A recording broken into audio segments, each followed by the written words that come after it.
স্বামী স্ত্রীর ৫ বছরের মধুর দাম্পত্য সম্পর্ক, কিন্তু এর মাঝেই অনাকাঙ্ক্ষিতভাবে আসে কালবৈশাখী ঝড়, লণ্ডভণ্ড করে দেয় সবকিছু।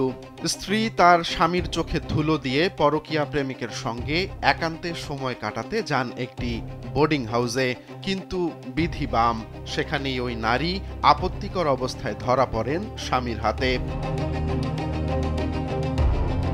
বেচারা স্বামী কিছুতেই মেনে নিতে পারছিলেন না স্ত্রীর এমন পরকীয়া সম্পর্ক। ভয়াবহ এই প্রতারণায় তাই রেগেমেগে অভিযোগ করে বসেন স্থানীয় পুলিশে। সেনসেশন ক্লাসিক স্ট্রবেরি ও কফি ভ্যারিয়েন্টে। পরে গত সেপ্টেম্বরে এ ঘটনার জেরে তিনি স্ত্রীর সঙ্গে সম্পর্কের ইতি টানেন, কিন্তু তারপরেই ঘটে সবচেয়ে আশ্চর্য ঘটনা। স্ত্রী ও তার পরকীয়া প্রেমিকের উপর প্রতিশোধ নেয়ার বদলে তিনি নিজেই স্ত্রীকে তুলে দেন ওই প্রেমিকের হাতে। বিনিময়ে নেন একটি গরু, নগদ কিছু অর্থ ও ঐতিহ্যবাহী বিভিন্ন পণ্য। ঘটনাটি ঘটেছে ইন্দোনেশিয়ার দক্ষিণ পূর্ব সুলাওয়েসি প্রদেশে, যেখানে তোলাকি নামের আদিবাসী জনগোষ্ঠীর বসবাস।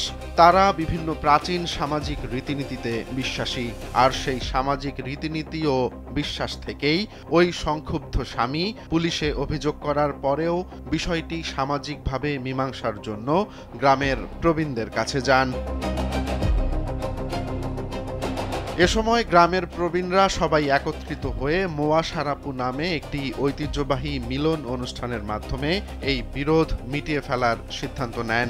মোয়া সারাপু রীতিটি তোলাকি সম্প্রদায়ের মানুষের শতাব্দী প্রাচীন একটি প্রথা, যার অর্থ ছাড় দেয়া ও শান্তি স্থাপন করা।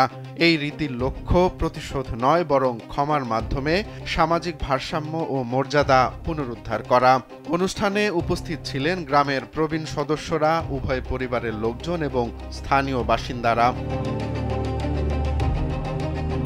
অনুষ্ঠানে সবার সামনেই ওই নারীর প্রেমিক তার স্বামীকে ক্ষতিপূরণ হিসেবে একটি গরু, সম্প্রদায়ের ঐতিহ্যবাহী কাপড়, একটি তামার পাত্র এবং প্রায় ৩৬,০০০ টাকা ক্ষতিপূরণ দেন। গ্রাম প্রধান সফরুদ্দিন জানান, অনুষ্ঠানের মাধ্যমে ওই দম্পতির বিবাহ আনুষ্ঠানিকভাবে ভেঙে দেয়া হয়েছে। পরে অভিযুক্ত নারীর স্বামী ও প্রেমিক একে অন্যের সঙ্গে করমর্দন করেন। এভাবে একরকম বাধ্য হয়েই স্ত্রীকে তার প্রেমিকের হাতে সমর্পণ করেন অভাগা স্বামী। তোলাকি প্রবীণদের মতে এই রীতি কোনো সম্পর্ককে ছোট করার জন্য নয়, বরং নৈতিক ভারসাম্য ফিরিয়ে আনতেই যুগ যুগ ধরে এমন প্রথা পালন করা হচ্ছে। তবে এ সময় তারা অন্য সবাইকে সতর্ক করে বলেন, কোনো নারী যদি এমন রীতি মেনে আবারও অন্য পুরুষকে বেছে নেয়, তবে তা ওই নারী ও তার পরিবারের জন্য খুবই লজ্জার কারণ হবে। রোমান্স তালুকদার, কালবেলা।